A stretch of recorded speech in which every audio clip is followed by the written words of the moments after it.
स्वागत आहे target the M या यूट्यूब चॅनलवर. तर काल आपण सॉम चालू केलेला आहे आणि सॉममध्ये आपण types of load, stress, strain, types of loading, types of elastic constant, number of independent constant हे सगळं बघितलेलं आहे. आणि आज आपण थर्मल स्ट्रेसेस हे चालू करणार आहे. तर थर्मल स्ट्रेसेसमध्ये पहिला कंडिशन आहे फ्री एक्सपॅन्शन और कॉन्स्ट्रॅक्शन. समजा एक मटेरियल आहे, त्याचं लेंथ एल आहे आणि याच्यामध्ये सिग्मा ई आणि टेम्परेचर हे ॲक्ट होत आहे. तर पहिल्यांदा टेम्परेचर डिफरन्स काय असणार आहे, पहिला final temperature minus initial temperature ही तर आपल्याला माहीतच आहे.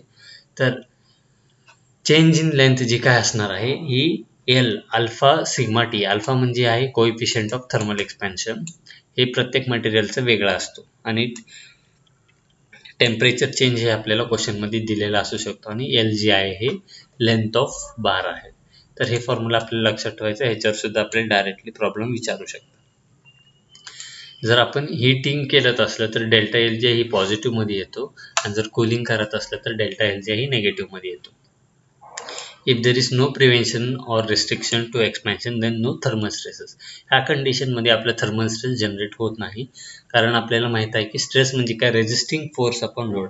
इथं थर्मल स्ट्रेसला रेजिस्टिंग करण्यासाठी कुठलाच मेंबर नाही, ह्याच्यासाठी रेजिस्टिंग फोर्स डेव्हलप होत नाही. त्यासाठी जी काही थर्मल स्ट्रेस आहे ही फ्री एक्सपेन्शन और कॉन्ट्रॅक्शनमध्ये ॲप्लिकेबल नाही आहे. तर पुढचं कंडिशन बघूया आपण. पुढचं कंडिशन आहे फुल्ली प्रिव्हेंटेड केस. फुल्ली प्रिव्हेंटेड केसमध्ये दोन्ही साईडला फिक्स्ड बार किंवा बीम आहेत आणि ह्याच्यामध्ये एक बॉडी आहे, त्याचं लेंथ एल आहे आणि सिग्मा टोटल म्हणजे चेंज इन जी लेंथ आहे ही 0 येणार आहे, कारण त्याला एक्सपेन्शन होण्यासाठी जागाच नाही. तर इथं काय, sigma L free is equal to compressive by support reaction. म्हणजे आता सपोर्ट रिॲक्शन आणि आपण ह्याला इक्वेट केलं तर ह्याचा फॉर्म्युला आपण बघितला होता, L sigma alpha T is equal to compression by support reaction. Support रिॲक्शनमध्ये जी काही डेल्टा एल जी येणार होतं ती किती येणार आलं असतं, पी एल अपॉन ए, पण ते रिस्ट्रिक्टेड झालेलं आहे.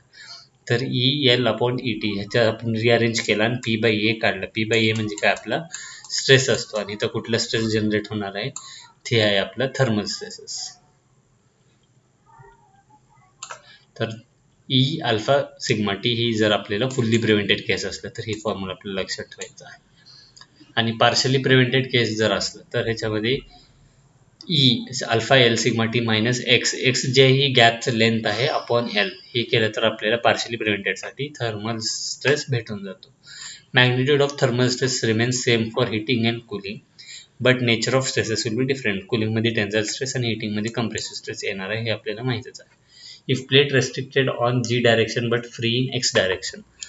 समजा एका डायरेक्शनमध्ये फ्री आणि एका डायरेक्शनमध्ये रेस्ट्रिक्टेड आहे. आपल्याला माहिती आहे की जर फ्री डायरेक्शनमध्ये तर 0 थर्मल स्ट्रेसेस येणार आहे आणि जी रेस्ट्रिक्टेड आहे त्याच्यासाठी ही फॉर्म्युला असणार आहे. तर L plus mu alpha L T ही आपल्या रेस्ट्रिक्टेड डायरेक्शनमध्ये येणार आहे. इफ प्लेट इज फिक्स्ड और रिजिडेड ऑन बोथ डायरेक्शन जर फिक्स असला तर E alpha sigma T 1 minus mu हे आपलं थर्मल स्ट्रेससाठी फॉर्म्युला आहे. हे दोन्ही जी कंडिशन आहेत ही तेवढे काही इम्पॉर्टंट नाहीत. वरची जी 3 कंडिशन आहेत ही मेन इम्पॉर्टंट आहे. Cube free on all faces. Cube जर फ्री आला तर फ्री शब्द आला तर थर्मल स्ट्रेस तिथे ऑटोमॅटिकली 0 होणार आहे. क्यूब रेस्ट्रिक्टेड ऑन 6 डायरेक्शन, सगळ्या डायरेक्शनमध्ये जर हे असलं तर हे फॉर्म्युला सेम येणार आहे. पण सांगितल्याप्रमाणे वरची 3 कंडिशनच इम्पॉर्टंट आहेत. ही खालचे इथून 4th कंडिशनपासून जी काही कंडिशन आहेत ही तेवढे काही इम्पॉर्टंट नाही. आणि 8 कंडिशन ही आहे ही इम्पॉर्टंट आहे, कारण ही सिरीज आणि पॅरललसाठी दिलेला आहे. तर सेम आपल्याला माहिती आहे, आपण इंडिव्हिज्युअली काढून सुद्धा ह्यांना ॲड करू शकतो किंवा डायरेक्ट फॉर्म्युला आहे L1 sigma L1 alpha 1 plus L2 alpha 2 into change in temperature upon L1 upon A1 E1 L2 upon A2 E2 same तसंच असणार आहे. पॅरललमध्ये सुद्धा फॉर्म्युला सेम असणार आहे. आणि ही लक्षात ठेवायचं आहे की thermal expansion of copper is greater than thermal expansion of steel. आणि याच्यामध्ये जर आपण त्या दोघाला असं एका रिजिड प्लेमध्ये ठेवलं तर कॉम्प्रेशन येणार आहे कॉपरमध्ये आणि स्टीलमध्ये टेन्शन येणार आहे. हे क्वेश्चन डायरेक्टली आपल्याला DSC SSC मध्ये विचारलेला आहे, म्हाडामध्ये सुद्धा विचारू शकता. इंजिनिअरिंग स्ट्रेस आणि इंजिनिअरिंग स्ट्रेन आणि ट्रू स्ट्रेस आणि ट्रू स्ट्रेन मधला फरक आपण जाणून घेणार आहे. इंजिनिअरिंग स्ट्रेस म्हणजे काय, हे आतापर्यंत जे बघितलं होतं आपण इंजिनिअरिंग स्ट्रेसमध्येच बघितलेलं आहे. ट्रू स्ट्रेस म्हणजे काय, लोड अपॉन इन्स्टंट एरिया. म्हणजे आत्ताच्या कंडिशनला एरिया काय आहे ती. समजा आता इथं एक बॉडी आहे आणि ह्या बॉडीवर आपण लोड लावला, तर लोड लावल्यानंतर ह्याच्यामध्ये काही चेंज झाला आणि ही बॉडी एवढी झालेली आहे. तेव्हा आपण एरिया एवढा घेतला होता आणि आपण आता डिफॉर्मेशन लावणे अजून लोड चालू आहे, तर आता आपण अजून एकदा जर स्ट्रेस काढला तर जी काही एरिया असणार आहे ही रिड्यूस्ड असणार आहे. जी काही नवीन एरिया आहे तो त्याला आपण इन्स्टंट एरिया म्हणतो, सेम तसा असणार आहे. आणि ट्रू स्ट्रेन सुद्धा इन्स्टंट एरिया जी येणार आहे ती असणार आहे. कंडिशन रिलेशन काय आहे, sigma T is equal to sigma 1 plus E. True strain आणि इंजिनिअरिंग स्ट्रेसमध्ये हे रिलेशन आहे, हे तुम्ही बघू शकता. ही एक पॉईंट इम्पॉर्टंट आहे, ही तुम्ही डायरेक्टली फॉर्म्युला एवढा लक्षात ठेवू शकता. True strains are addictive in nature. पुढचा आहे stress strain curve for ductile material. Ductile material म्हणजे काय, माइल्ड स्टील जे आहे ही आपलं डक्टाईल मटेरियल म्हणून बघू शकतो. ही तुम्ही एक्सपेरिमेंट केला असेल आणि ही ग्राफ तुम्ही डिझाईन ऑफ स्टील स्ट्रक्चरमध्ये बघितला असेल, डिझाईन ऑफ RCC मध्ये ऐकला असेल, सॉममध्ये ऐकला असेल आणि प्रॅक्टिकल सुद्धा केला असेल सॉमच्या एक्सपेरिमेंट डिप्लोमामध्ये सॉमला. तर ह्याचा जे ग्राफ येणार आहे ही पहिल्यांदा लिनियर असणार आहे अप टू बी पॉईंट. ए पॉईंटपर्यंतच असतो, बी पॉईंटवर थोडंसं डिफॉर्मेशन असतो पण त्याला आपण नेग्लेक्ट करून बी पर्यंत लिनियरच असतो. त्याच्यानंतर त्याचं जे काही डिफॉर्मेशन आहे हे चालू होतं. ही जी कर्व रेडनं बनवलेलं आहे ही इंजिनिअरिंग स्ट्रेसचं आहे. समजा जी काय आपल्याला ही करायचं असलं तर ट्रू स्ट्रेस स्ट्रेन्स कर्व असं येतो याचं. ह्या दोघांमधलं जी काही डिफरन्स आहे आपण पार्शियल सेफ्टी फॅक्टर सुद्धा म्हणू शकतो. आपल्याला ही सगळे पॉईंटचे नाव तुम्हाला माहीतच असेल. ए म्हणजे प्रोपोर्शनल लिमिट, बी म्हणजे इलास्टिक लिमिट, सी म्हणजे अप्पर यील्ड पॉईंट, डी म्हणजे लोअर यील्ड पॉईंट, ई म्हणजे अल्टिमेट पॉईंट, एफ म्हणजे फ्रॅक्चर पॉईंट. तर रेसिलियन्स म्हणजे काय, energy absorb by body within elastic limit. Resilience म्हणजे काय, इलास्टिक लिमिट आपला आहे बी पर्यंत, तर बीच्या आत जिथं जेवढं काय एनर्जी अब्झॉर्ब होतं कुठल्या पण पॉईंटपर्यंत त्याला आपण रेसिलियन्स म्हणतो. समजा आपल्याला एवढंच पाहिजे आपल्याला, तर energy absorb within elastic limit त्याला आपण रेसिलियन्स म्हणतो.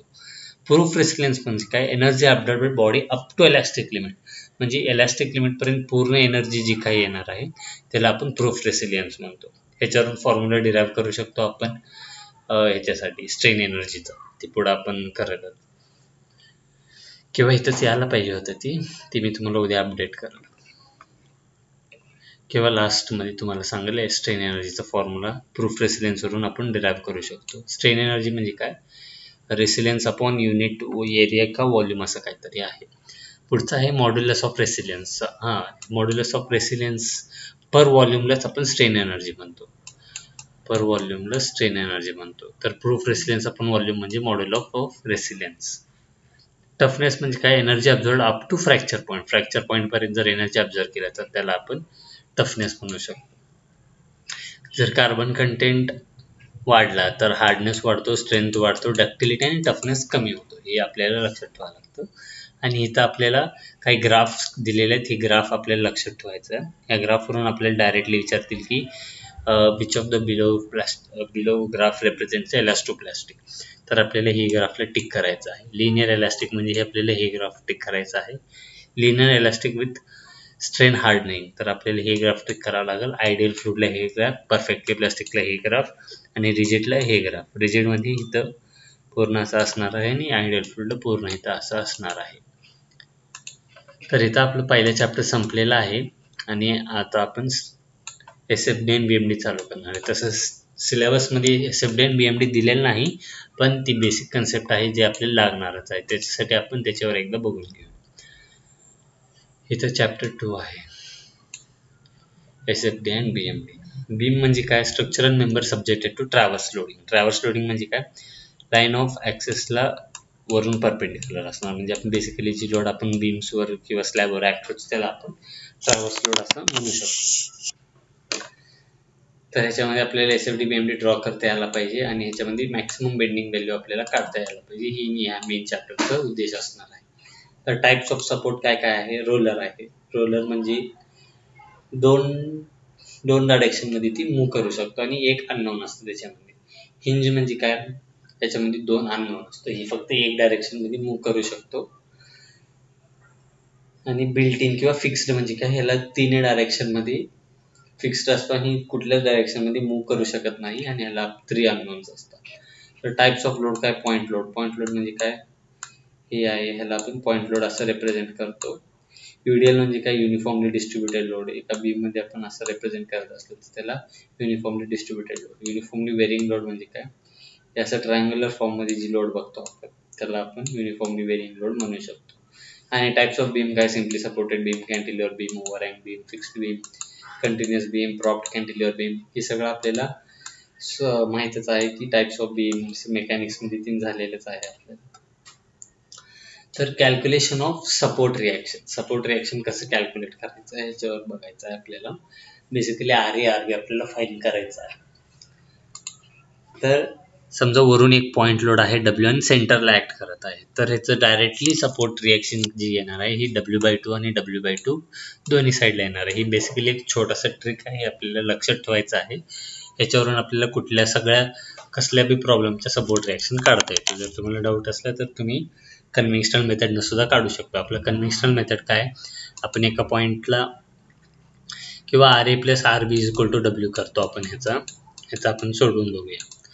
RA + RB = W केला आणि आपण समजा ह्याला A करू आणि ह्याला B करू आणि A च्या अबाउट मोमेंट घेतला, समेशन M = 0. तर आपण अँटी क्लॉकवाईजला निगेटिव्ह घेऊया आणि क्लॉकवाईजला पॉझिटिव्ह घेऊया. तर काय येतो समेशन M, W ही क्लॉकवाईज चाललाय तर ही WL/2 येणार आहे आणि RB जी आहे ही अँटी क्लॉकवाईज चाललाय, RB × L येणार आहे = 0. तर RB काय येणार आहे, W/2 येणार आहे, कारण L आणि L कॅन्सल होऊन जातो आणि RB येतो W/2. जर RB W/2 असलं तर RA ऑटोमॅटिकली W/2 असणार आहे. असंच ही बेसिकली येतो. डायरेक्टली आपण सुद्धा लक्षात ठेवून घेऊ शकतो, म्हणून ही शॉर्टकट मी तुम्हाला सांगणार आहे. तर पॉईंट लोडसाठी आत्ताच आपण प्रूव्ह केलेला आहे की W/2 येणार आहे.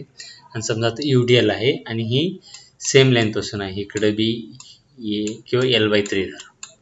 3 पार्टमध्ये आपण डिवाइड करू, L/3 आणि L/3 म्हणजे बेसिकली इक्वली डिस्ट्रीब्युटेड आहे आणि इक्वल डिस्टन्सवर आहे दोन्ही डायरेक्शन पासून. तर ह्याचं रिॲक्शन येतो WA/L, म्हणजे A म्हणजे जेवढ्या UDLचं लेंथ आहे त्याला A म्हणलेलं आहे आणि दोन्ही साईडला WA/L आहे. बेसिकली तुम्ही ह्याला बी आपल्या कन्व्हेन्शनल मेथडनं प्रूव्ह करून बघू शकता. आणि पॉईंट लोड आहे ही वेगवेगळ्या डायरेक्शनमध्ये किंवा वेगवेगळ्या डिस्टन्सपासून आहे. समजा एक पॉईंट लोड इथं W आहे आणि ही A सपोर्टपासून A डिस्टन्सवर आहे आणि B सपोर्टपासून B डिस्टन्सवर आहे. तर A सपोर्टला रिॲक्शन येतो WB/L आणि B सपोर्टला येतो WA/L. बेसिकली ऑपोजिट साईडचा जी काही डिस्टन्स आहे ती येतो. आणि सेम तसंच UDL ला समजा A सपोर्टपासून A डिस्टन्सपर्यंत UDL आहे आणि B जी आहे ही रिकामी आहे. तर ह्याला येतो WA B + A/2. म्हणजे बेसिकली आपण जर ह्याला पॉईंट लोडमध्ये कन्वर्ट करून घेतला तर पॉईंट लोडमध्ये कन्वर्ट केल्यावर काय होतो, ह्याचा आपण डिराईव्ह करूया डायरेक्टली, म्हणजे आपल्याला कळेल ही फॉर्म्युला जी आहे ही बरोबर आहे.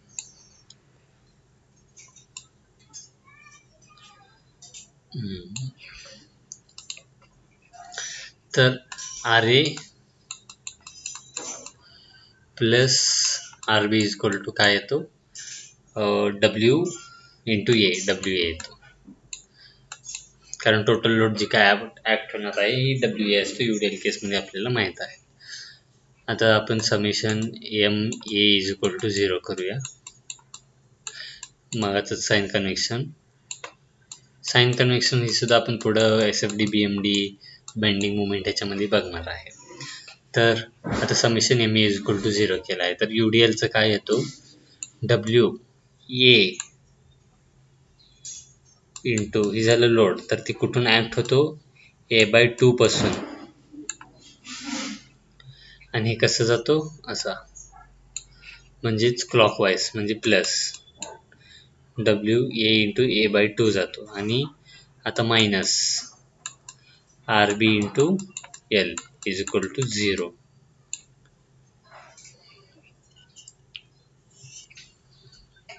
तर हे येतो WA²/2 मायनस RB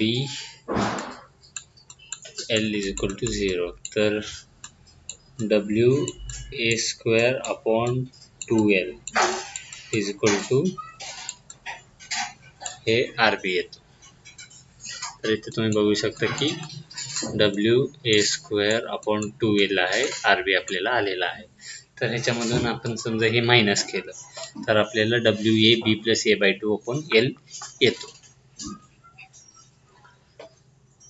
असंच डिराईव्ह केलेला आहे प्रत्येक फॉर्म्युला. जर तुम्हाला लक्षात येत नसेल तर तुम्ही कन्व्हेन्शनल मेथडनं जाऊ शकता, नाहीतर तुम्हाला जर ही मेथड सोपं वाटत असलं तर ह्याच्यानं सुद्धा तुम्ही जाऊ शकता.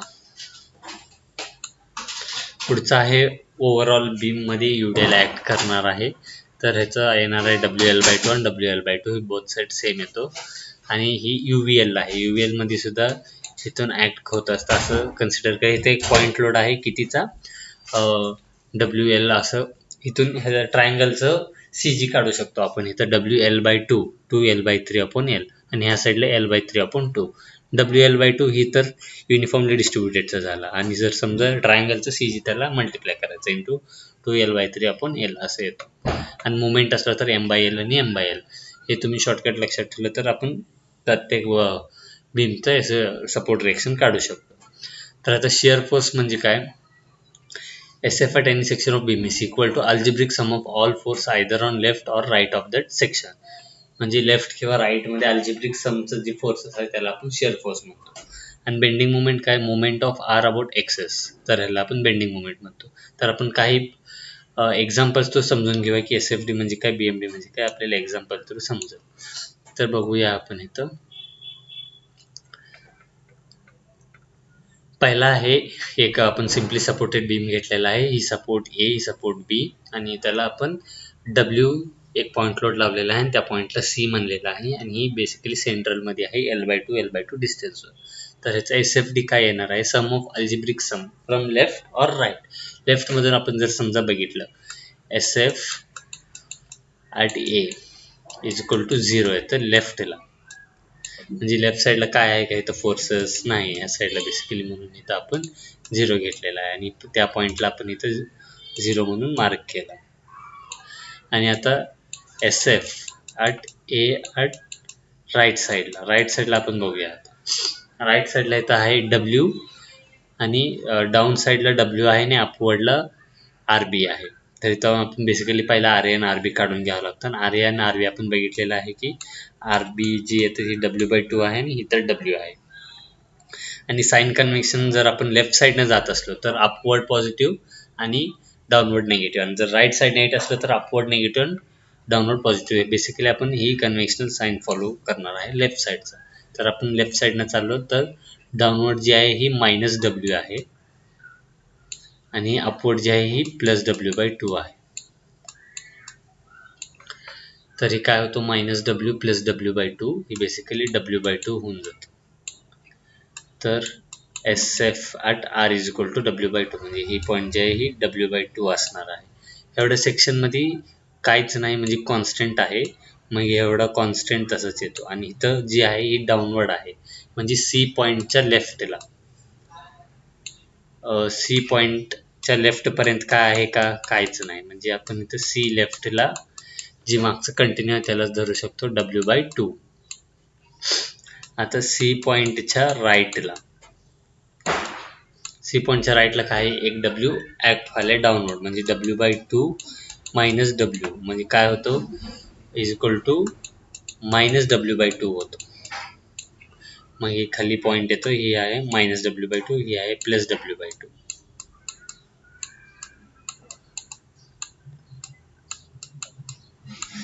आणि एवढं कॉन्स्टंट असणार आहे म्हणजे SF at B left he constant आहे म्हणजे -W/2 आहे.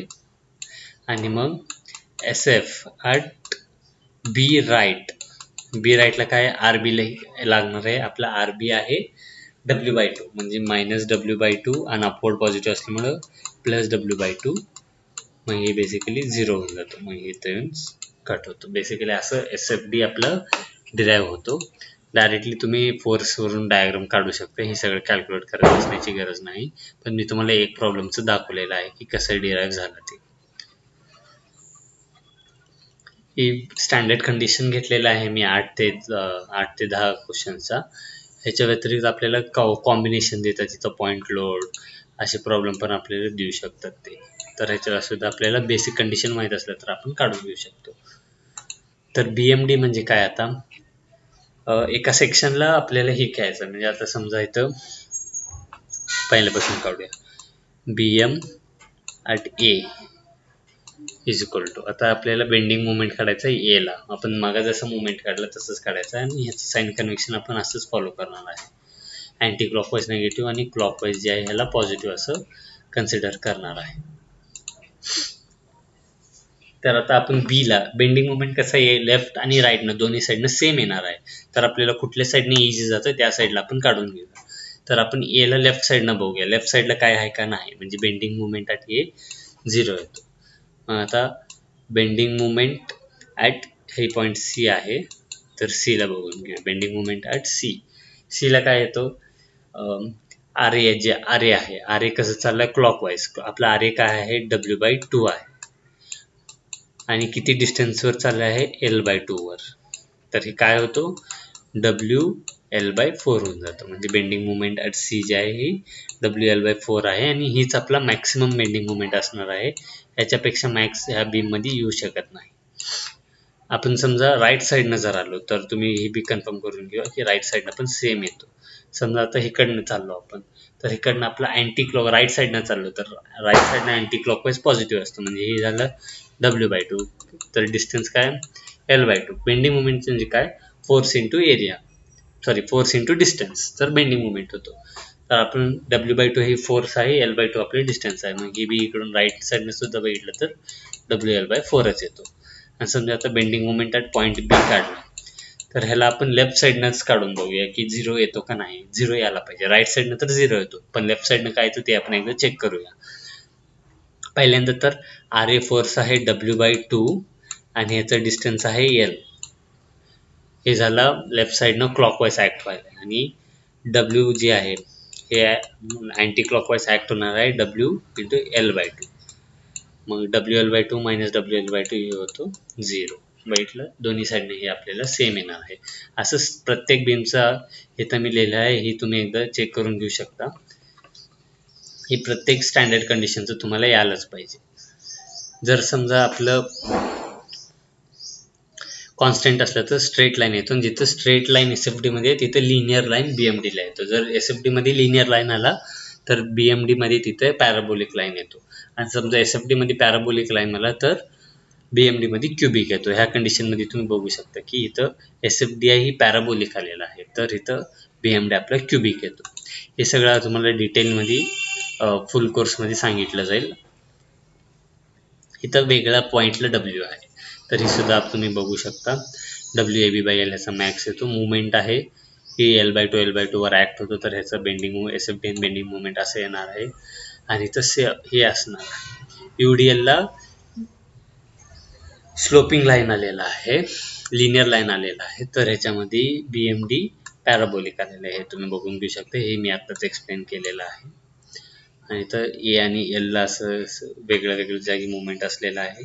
कॅन्टिलिव्हर बीमसाठी आहे, कॅन्टिलिव्हर बीमसाठी UDL, ही UVLचे कंडिशन तेवढं काही इम्पॉर्टंट नाही, तरी तुम्ही सुद्धा बघून घेऊ शकता.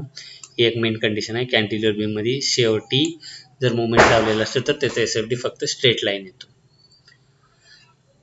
For distributed load, derivative of bending moment is equal to SF and derivative of shear force is equal to W. ही पॉईंट आपल्याला लक्षात ठेवायचं आहे की डेरिव्हेटिव्ह ऑफ बेंडिंग मोमेंट ही जी आहे ही शिअर फोर्स असणार आहे, किंवा एरिया ऑफ बेंडिंग मोमेंट सुद्धा त्याला आपण म्हणू शकतो शिअर फोर्सला. कंडिशन काय मॅक्सिमम बेंडिंग मोमेंटसाठी, म्हणजे मॅक्सिमम बेंडिंग मोमेंट कुठे कुठे येऊ शकतो. पहिला आहे point where SF is equal to 0. ह्या कंडिशनमध्ये बघू शकता की तिथे आपले शिअर फोर्स 0 आहे आणि इथं आपलं बेंडिंग मोमेंट मॅक्सिमम आलेलं आहे. Point where SF changes signs, आणि इथंच आपलं शिअर फोर्स जे आहे ती त्याचं साईन चेंज केलेलं, इथून पॉझिटिव्हमधून निगेटिव्ह झालेला आहे. Point where concentrated moment load is applied, किंवा ह्या कंडिशनमध्ये जर आपण ह्याला पॉईंट लोडमध्ये कन्वर्ट केलं तर ते पॉईंट लोड इथंच ॲक्ट होत असतं, त्याच पॉईंटला आपला बेंडिंग मोमेंट मॅक्सिमम येतो. किंवा आपण ह्या पॉईंटला वरच्या केसमध्ये बघून घेऊ, इथं आपलं पॉईंट लोड ॲक्ट व्हायला आहे, इथंच आपलं शिअर फोर्स 0 आहे, इथंच आपलं शिअर फोर्स साईन चेंज करत आहे आणि इथंच आपला बेंडिंग मोमेंट मॅक्सिमम येणार आहे. पॉईंट ऑफ कॉन्ट्राफ्लेक्चर काय होईल, bending movement changes it sign. Bending movement जेव्हा त्याचं साईन चेंज करतो त्याला आपण पॉईंट ऑफ कॉन्ट्राफ्लेक्चर म्हणू शकतो. तर हे आपलं पॉईंट ऑफ कॉन्ट्राफ्लेक्चर असणार आहे. तर इथं आपलं SFD आणि BMD संपलेलं आहे. उद्यापासून आपण बेंडिंग ऑफ बीम चालू करणार आहे. थँक्यू.